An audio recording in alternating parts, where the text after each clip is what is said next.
Good morning to all. आज की इस क्लास में आप सभी का स्वागत है। आज मैं आपको कृतिका पाठ 2 ऋण की हड्डी, इसके लेखक हैं जगदीश चंद्र पाठक। इस एकांकी की सार कथा बताने से पहले मैं आपको एकांकी किसे कहते हैं, एक अंक के नाटक को एकांकी कहते हैं। फिर से, एक अंक के नाटक को एकांकी कहते हैं। ये एक एकांकी है, ऋण की हड्डी एक एकांकी है, एक अंक का नाटक है। जो नाटक बहुत छोटा होता है, जिसे 15-20 मिनट में समाप्त कर दिया जाता है, वह एकांकी कहलाता है। नाटक का छोटा रूप एकांकी है। एकांकी में क्या होता है? एकांकी में एक कथानक होता है, कथा वस्तु होती है। एकांकी में उस कथानक में कुछ पात्र होते हैं। एकांकी में पात्रों के बीच बातचीत होती है, संवाद होता है। एकांकी का एक वातावरण होता है, जो उसकी कहानी होती है उसके अनुसार वहाँ का एक वातावरण होता है, परिवेश होता है। एकांकी के बीच जो पात्र बातचीत करते हैं, जिसको संवाद कहते हैं, उनकी एक भाषा होती है, उनके विचार होते हैं, भाषा और शैली कहलाता है। और अंत में है एकांकी का एक उद्देश्य होता है। एकांकी क्यों लिखी गई, एकांकी में लेखक क्या कहना चाहता है, किन विचारों को, किन भावनाओं को प्रकट करता है, इस एकांकी को लिखने का उसका क्या उद्देश्य है, ये एकांकी का एक अंग होता है।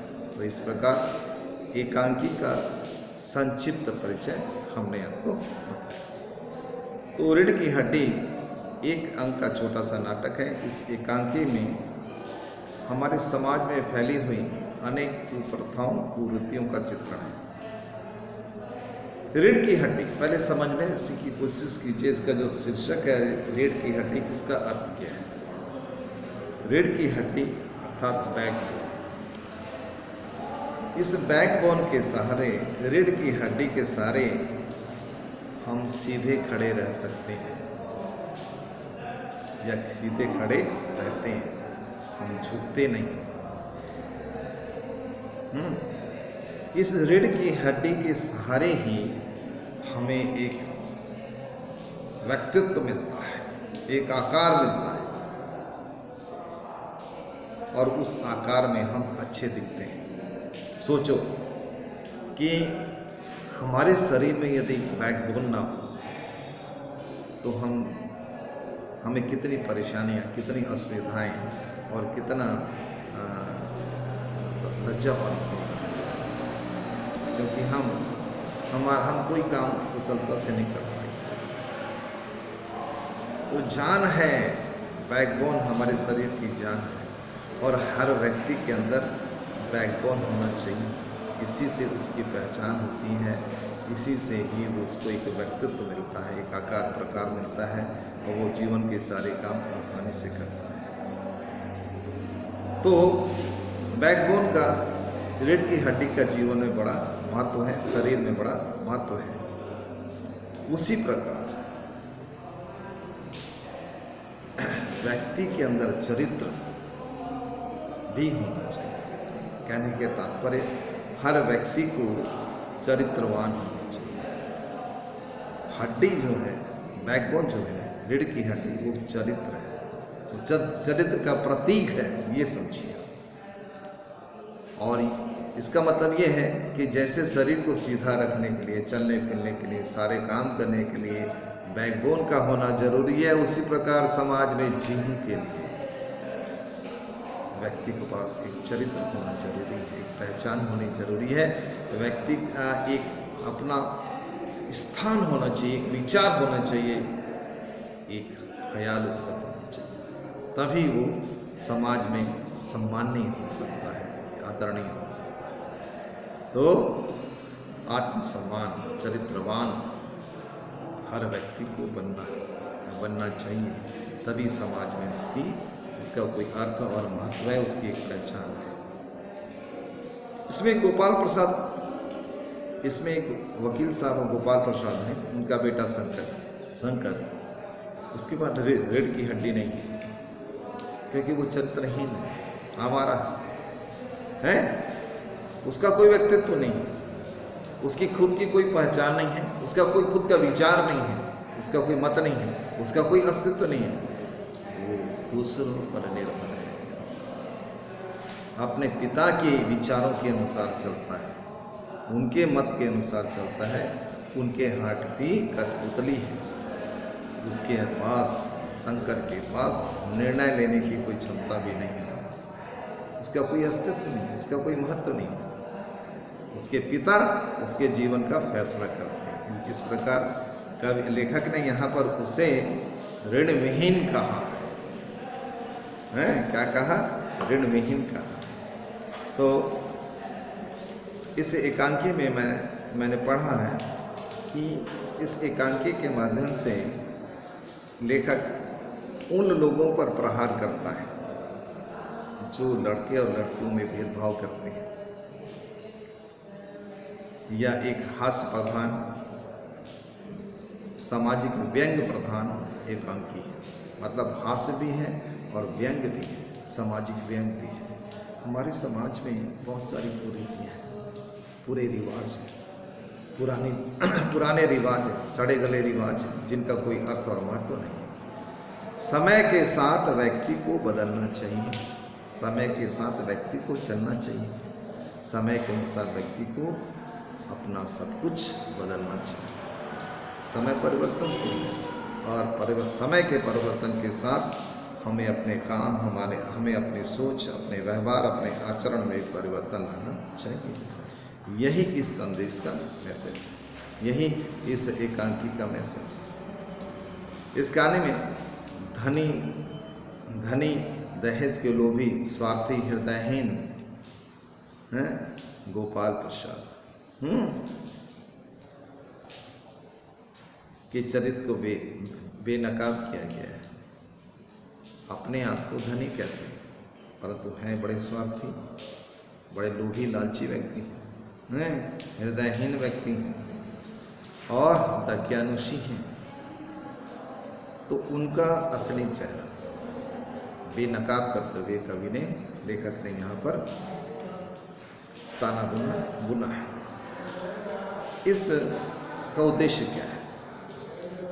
इस एकांकी का उद्देश्य लड़के लड़कियों के भेदभाव को मिटाना है और समाज में लड़कियों को उच्च शिक्षा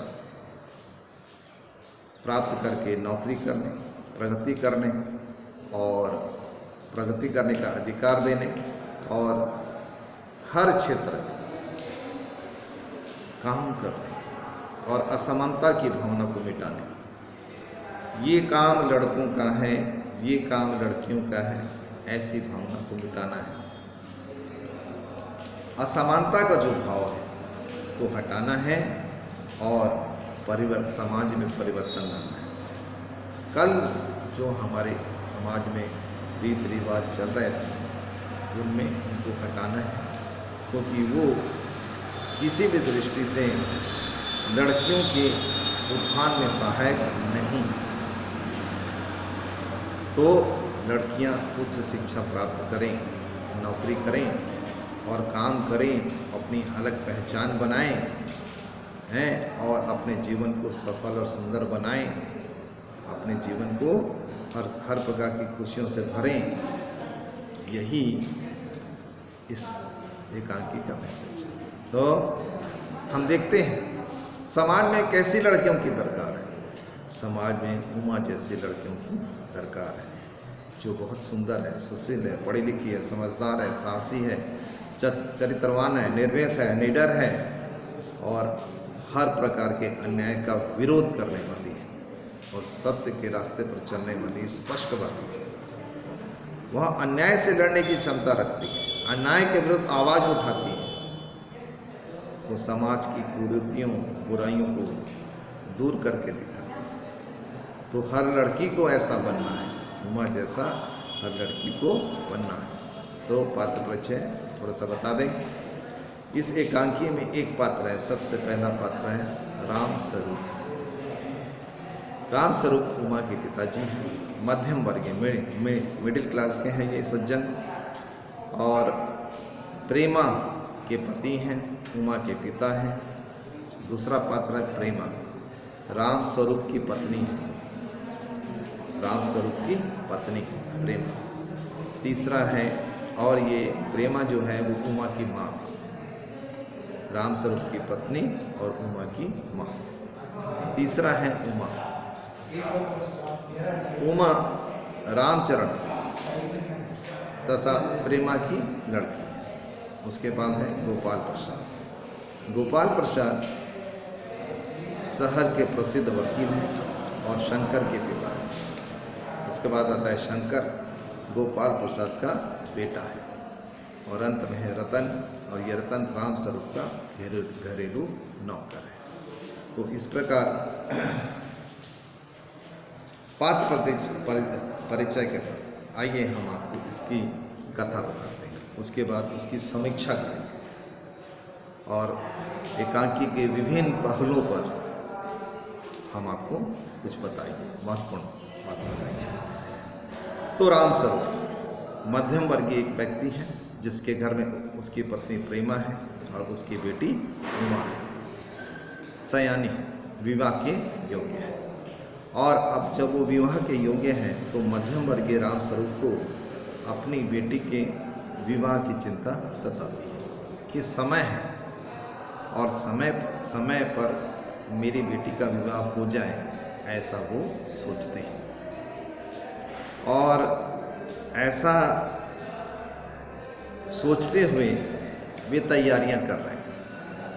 उनके घर में लड़के वाले उनकी लड़की उमा को देखने आने वाले हैं।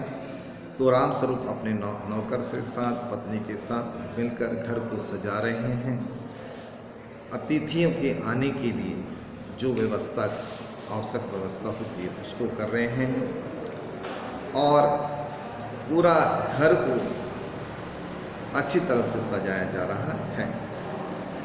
राम स्वरूप और प्रेमा चिंतित है। क्यों चिंतित है बता रहे।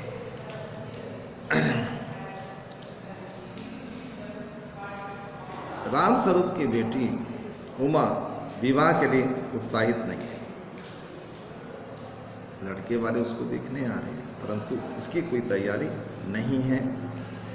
राम स्वरूप पत्नी से कहते हैं, जाके उमा को समझाओ, उसको तैयार होने के लिए बोलो, उसे जिम्मेदार लड़कियों की तरह काम करने के लिए बोलो। परंतु राम स्वरूप की पत्नी प्रेमा बोलती हैं कि आपकी लाडली बेटी, जिसको आपने बहुत पढ़ाया लिखाया है, योग्य बनाया है, वो किसी प्रकार से मेरा कहना नहीं मान रही है। तो अब राम स्वरूप को भी थोड़ा चिंता होने लगती है कि मेरी बेटी है उमा आखिर तैयार क्यों नहीं हो रही। मेहमान आने वाले हैं, मेहमान के स्वागत की तैयारियां चल रही हैं, घर को सजाया जा रहा है। और गोपाल प्रसाद अपने बेटे शंकर के साथ उनकी बेटी उमा को देखने आने वाले हैं। तो इस प्रकार की तैयारियां हो रही हैं। राम स्वरूप की बेटी उमा इस के लिए तैयार नहीं है, इस विवाह के लिए तैयार नहीं है। उमा की माँ बताती है कि वो मुँह फुलाए बैठी है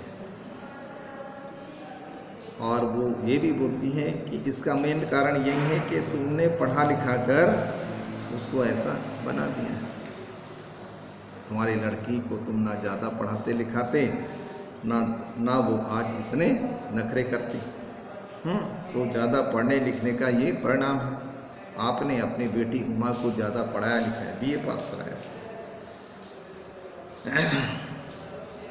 इसलिए वो आज हमारा कहना नहीं मान रही। इससे अच्छा तो हमारा ज़माना था जब लड़कियां कम पढ़ा लिखा करती थी और माँ बाप का कहना मानती थी। प्रेमा बताती है वो तैयार नहीं हो रही है, राम सब कहते हैं उसको मनाओ, किसी प्रकार से उसको मनाओ। तो गोपाल प्रसाद जो कि अपने बेटे शंकर के साथ उमा को देखने आने वाले हैं, शहर के प्रसिद्ध वकील हैं, उनका बेटा बीएससी पास है, वह दोनों पुराने विचारों के वकील साहब गोपाल प्रसाद ऐसी बहू चाहते हैं, अपने लड़के के लिए ऐसी लड़की चाहते हैं जो अधिक पढ़े लिखे ना हो, और उनका लड़का शंकर भी ऐसा चाहता है कि मेरा जीवन साथी ज़्यादा पढ़ा लिखा ना हो। यद्यपि वह लखनऊ के मेडिकल कॉलेज में पढ़ता है, परंतु शादी के मामले में वह पढ़ी लिखी लड़की नहीं चाहता। अंत में रामस्वरूप अपनी पत्नी प्रेमा को कहते हैं, जाओ किसी भी तरह से उसे तैयार करो, मेहमान आने वाले हैं, और यदि वो तैयार होकर आ जाएगी तो अच्छी बात है। हम लड़की वाले हैं, हमें हर हाल में मेहमानों का स्वागत करना है। तो इस प्रकार गोपाल प्रसाद और शंकर तय समय पर आते हैं। नौकर रतन मेहमानों के लिए मक्खन लेने के लिए चला जाता है। गोपाल प्रसाद और शंकर का आगमन होता है और गोपाल प्रसाद के आने पर रामस्वरूप उनका अच्छा स्वागत करते हैं। और दोनों में अपने अपने ज़माने की बातचीत होती है। उनका कहना है कि उनके ज़माने में मैट्रिक पास आज के एमए पास जैसा है, दोनों एक दूसरे की बात का समर्थन करते हैं, और शंकर उनकी हाँ में हाँ मिलाता है और हंसता जाता है।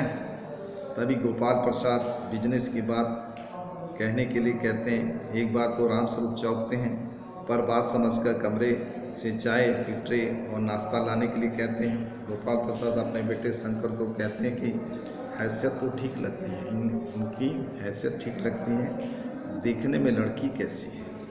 साथ ही शंकर की अपनी रीढ़ की हड्डी यानी बैकबोन सीधी करके बैठने के लिए कहते हैं।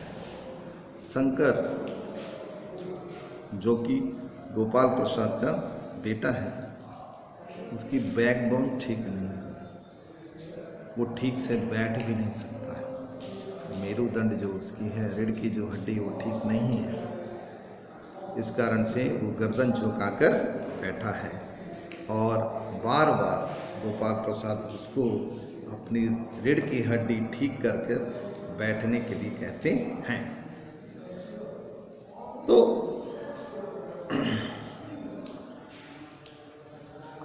राम प्रसाद लड़कियों के संबंध में और गोपाल प्रसाद के बीच लड़कियों के संबंध में बातचीत होती है। लड़कियों का खूबसूरत होना जरूरी है, लड़कियों का कम पढ़ा लिखा होना जरूरी है, ऐसा गोपाल प्रसाद कहते हैं। क्योंकि जो ज़्यादा पढ़ी लिखी लड़की होगी तो नखरे ज़्यादा करेगी। शंकर भी उनकी इस बात का समर्थन करता है, वो बोलता है बस 10वीं पास लड़की होनी चाहिए, इससे ज़्यादा की आवश्यकता नहीं है। तो रामस्वरूप जिन्होंने अपनी बेटी उमा को बीए पास कराया है, वे जानते हैं उन्होंने उसको अधिक पढ़ा लिखा कर कोई गलती नहीं की, क्योंकि वो समर्थक हैं, स्त्री शिक्षा के समर्थक हैं, और उन्होंने इसीलिए अपनी बेटी को बीए तक पढ़ाया है। और अब ये उनकी मजबूरी है, वो किसी तरह से अपनी बेटी का विवाह करना चाहते हैं, इसलिए वे उसकी पढ़ाई को छिपा रहे हैं।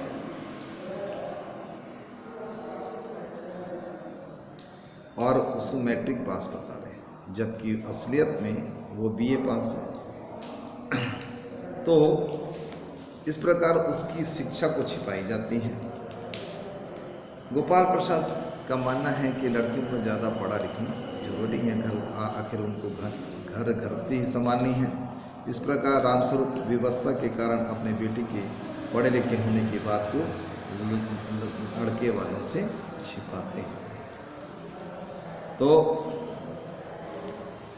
अब स्वागत सत्कार होता है, मेहमानों का आदर सत्कार होता है, स्वागत सत्कार होता है। और रामस्वरूप अपनी लड़की के बारे में जो उसकी विशेषता गुण हैं सबके बारे में बताते हैं। नाश्ता परोसा जाता है और गोपाल प्रसाद अपने ज़माने की पढ़ाई के बारे में कहते हैं।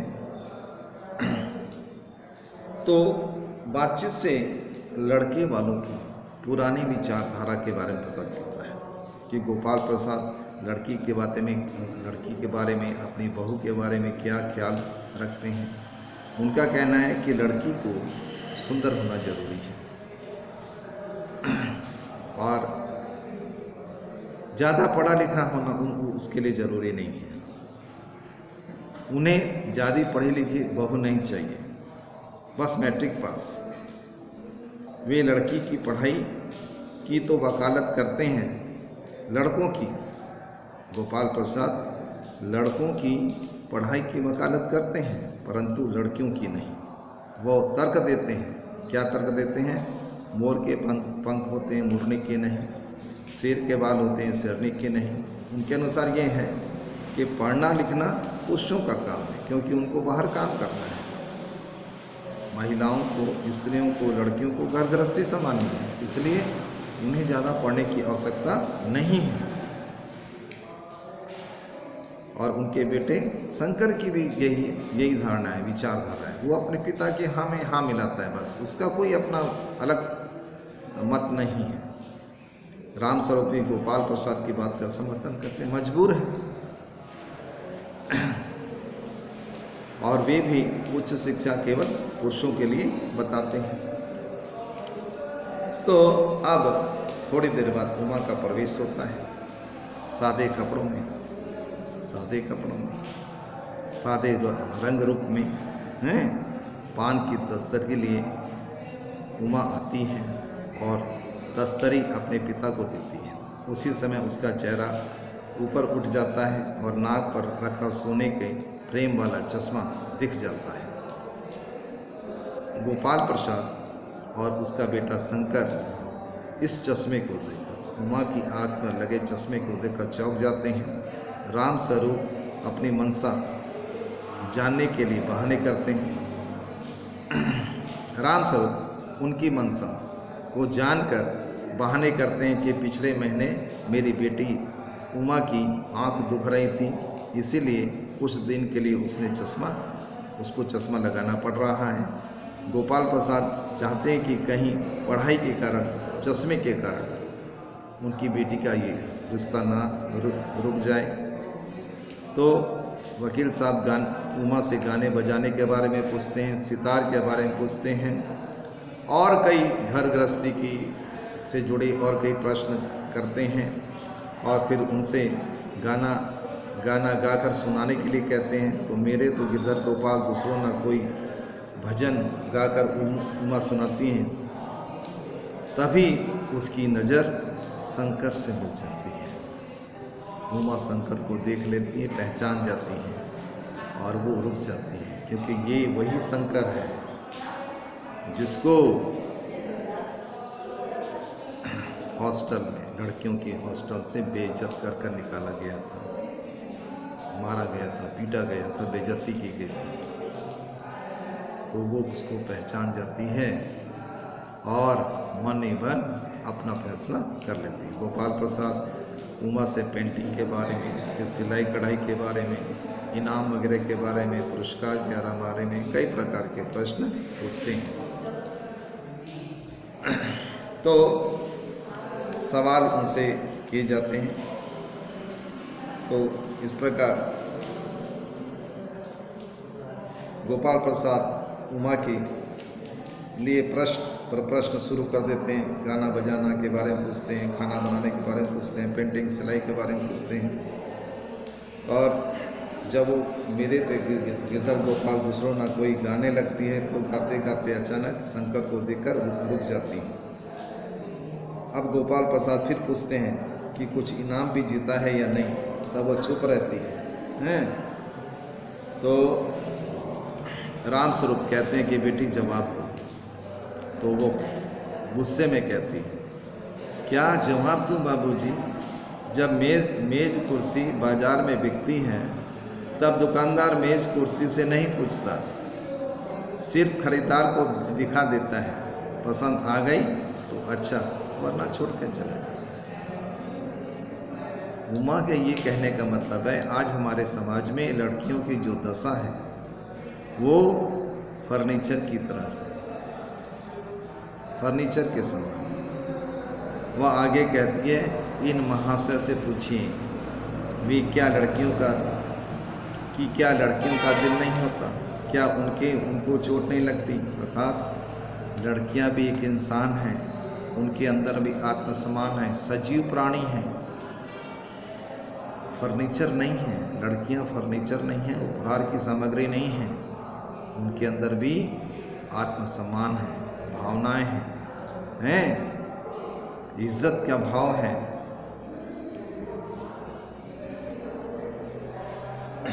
उमा बोलती है, गोपाल प्रसाद से कहती है, अपने इस साहिबजादे से पूछिए कि पिछली फरवरी महीने में लड़कियों के हॉस्टल के इर्द गिर्द ये क्यों घूम रहे थे, वहाँ से वे कैसे भगाए गए।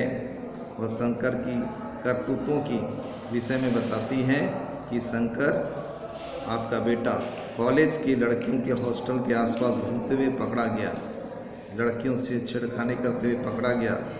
तब उसने नौकरानी के पैरों में पड़कर माफ़ी मांगी और भगा दिया गया। वहाँ पर उसकी पिटाई भी की गई और इसी कारण से उसकी बैकबोन भी टूट गई। तो इस प्रकार उमा गोपाल प्रसाद के सामने उनके बेटे शंकर की पोल खोल देती है और उसको चरित्रहीन, आवारा, लोफर हैं प्रमाणित कर देती है। गोपाल प्रसाद उमा से पूछते हैं, क्या तुम पढ़ी लिखी हो? तो उमा जवाब देती है, स्पष्ट सच बोल देती है, हाँ मैंने बीए पास किया है, कोई चोरी नहीं की है, ना ही आपके पुत्र की तरह मैं ताक झांक करती हूँ। मुझे अपनी इज्जत और मान मर्यादा का ख्याल है। उमा के इस कथन से गोपाल प्रसाद को पता चलता है कि वो बीए पास है और कॉलेज में पढ़ी लिखी है। उमा ने जब लड़के की सभी काली करतूतें, उनके लड़के गोपाल प्रसाद के लड़के शंकर की जब काली करतूतों की सारी पोल खोल दी तो गोपाल साहब का चेहरा उतर गया और वे राम प्रसाद से बोले कि क्या आप यहाँ पर हमारी बेइज्जती कराने के लिए हमें बुलाया है?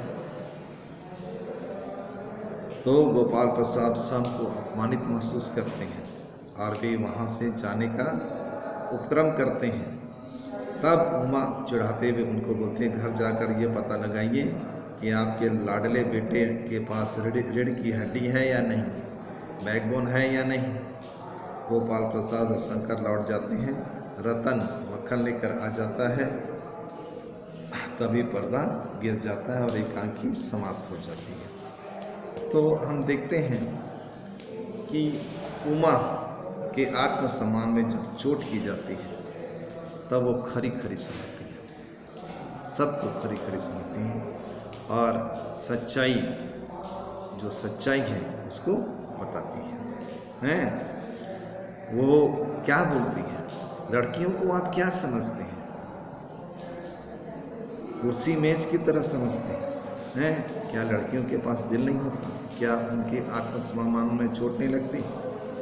तो स्वाभिमान को जो चुनौती मिलती है तब वो गोपाल प्रसाद से कहते हैं, आप इतनी देर से नाप तोड़ कर रहे हैं, जरा अपने साहबजादे से पूछिए। तुम उमा के बारे में तरह तरह की जानकारियां ले रहे हो, परंतु आपका लड़का कितना सही है कितना गलत है उसके बारे में आपको पता नहीं है। तो इस प्रकार गोपाल प्रसाद अंत में बेबस चेहरा रुआसा होकर गुस्से से लाल पीले होकर वहाँ से चले जाते हैं। तो हम इस प्रकार इस नाटक में इस एकांकी में देखते हैं कि राम स्वरूप और गोपाल प्रसाद दोनों पात्र अपनी अपनी जगह हैं। समय परिवर्तनशील है, समय के साथ सबको सोच विचारधारा बदलनी चाहिए, अपने दृष्टिकोण में परिवर्तन लाना चाहिए। आज हर क्षेत्र में परिवर्तन हो रहे हैं, शिक्षा के क्षेत्र में भी लड़कियां लड़कों से आगे निकल गई। एकांकी में ये बताया गया है कि लड़कियों ने पुरुषों को एकाधिकार तोड़ दिया है, लड़कियों ने पुरुषों का एकाधिकार तोड़ दिया है। समय की मांग भी यही है, इसलिए समय के साथ चलते हुए लड़कियों को हर जगह काम करने का अवसर मिलना चाहिए, प्लेटफॉर्म मिलना चाहिए, ताकि वो अपनी प्रतिभा के बल पर हैं लड़कों से ज़्यादा अच्छा काम करके दिखा सकें। तो राम स्वरूप ने अपनी बेटी को उच्च शिक्षा दिलाई, उमा को उच्च शिक्षा दिलवाई, लेकिन विवाह के लिए उसकी शिक्षा को छिपाना उसकी मजबूरी थी। लड़की के पिता को लड़के और उसके पिता की इच्छा के अनुसार चलना पड़ रहा था। लड़की के विवाह हो जाए, लड़की का विवाह हो जाए, इसलिए उसने यह पढ़ाई के विषय को छिपाया। गोपाल प्रसाद उच्च शिक्षित बहू नहीं चाहते, खुद शिक्षित है, बेटा भी शिक्षित है, परंतु वकील साहब अपने घर के लिए उच्च शिक्षित बहू नहीं चाहते, और राम स्वरूप उनके लड़के से अपनी बेटी का रिश्ता तय करना चाहते हैं। अतः वे अपनी बेटी की उच्च शिक्षा संबंधी सच्चाई को छिपाते हैं, ताकि बेटी की उच्च शिक्षा उसके विवाह में बाधक ना बने। तो लड़कियां कोई भेड़ बकरियां नहीं, कुर्सी मेज नहीं, उनका भी हृदय होता है, उनके मन में भी सम्मान की भावना होती है। उच्च शिक्षा प्राप्त करना कोई अपराध नहीं है, बल्कि यह उनके व्यक्तित्व के को चार चांद लगाता है। इसे शिक्षित हर लड़की को पढ़ना लिखना चाहिए, शिक्षित होना चाहिए, और शिक्षित पढ़ी लिखी लड़कियों के साथ ही विवाह करना भी चाहिए, ताकि वो वक्त आने पर समय अनुसार आपके घर गृहस्थी में काम करके सहयोग कर सके। तो रीढ़ की हड्डी एकांकी की सार्थकता है। रीढ़ की हड्डी शरीर को सीधा रखती है, व्यक्तित्व प्रदान करती है, एक सम्मानजनक रूप देती है। शंकर के पास ऋण विहीन है, उसके पास कोई आत्मसम्मान नहीं है, कोई चरित्र नहीं है, वह चरित्रहीन है, परजीवी है और बिना बैकबोन का है। और बिना बैकबोन का आदमी की स्थिति क्या होगी, इसी प्रकार से नहीं। तो शादी यह कोई व्यापार नहीं है। हमें लड़कियों की शादी विवाह में अच्छी सोच विचार करना। हमें लड़की का विवाह है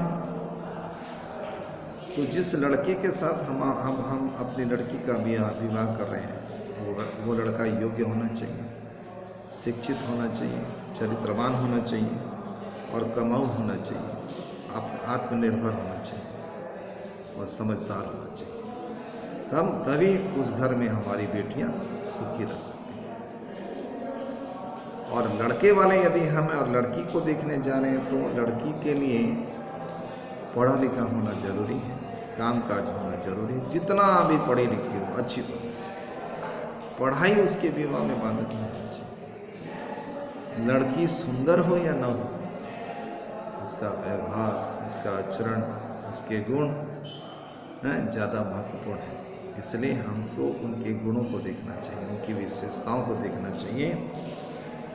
शादी ब्याह में के लिए लोभ लालच नहीं करना चाहिए, स्वार्थी नहीं बनना चाहिए, ढोंगी नहीं बनना चाहिए। और किसी प्रकार से कोई भी बात को छिपाना नहीं चाहिए। लड़के लड़कियों की जो भी सच्चाई है उसको छिपाना नहीं चाहिए, स्पष्ट कह देना चाहिए। तो इस एकांकी का मुख्य उद्देश्य लड़कियों की शिक्षा का महत्व बताना है और समाज को जागरूक करना है। ये बताना है कि लड़कियों का भी अस्तित्व है, उनका भी एक व्यक्तित्व है, उनका भी एक सम्मान है, उनका भी आदर है, उनको भी हर क्षेत्र में काम करने का अवसर मिलना चाहिए, वो पुरुषों से कम नहीं है। लड़कियों को भी उच्च शिक्षा प्राप्त करने के लिए हम मदद करें, समाज में प्रत्येक क्षेत्र में महिलाओं को काम करने का अवसर दें, प्लेटफॉर्म दें, तभी हमारा समाज आगे बढ़ सकता है। ठीक है, इस प्रकार हमारा ये लेसन समाप्त हुआ। अब आपके पास जो भी गाइड बुक है उसको खोलिए और पढ़िए और उसके 10 प्रश्न उत्तर को बना के लाइए। कोई भी गाइड, गोल्डन गाइड में भी अच्छा दिया है, ऑल इन वन में भी अच्छा दिया है, किसी भी से भी आप देखकर पढ़कर पहले पढ़िए, लेकिन जो हमने पढ़ाया है उसको पढ़िए, उसमें जो प्रश्न उत्तर है उसको पढ़िए, उसके बाद हिंदी कापी में प्रश्न उत्तर 1 से 10 तक लिख के डालना है। ये समय पढ़ने का और लिखने का है, आप अच्छा पढ़िए, अच्छा लिखिए। कोई भी प्रॉब्लम हो तो जब स्कूल खुलेगा तो हम आपकी हर समस्या का समाधान कर देंगे। अभी जो कहा जा रहा है उसे करिए, समय का सदुपयोग कीजिए। जो समय के साथ चलते हैं, समय के साथ काम करते हैं, वो जीवन में सफलता प्राप्त करते हैं। इन्हीं अच्छे विचारों के साथ मैं आपसे इजाज़त करता हूँ। नमस्कार।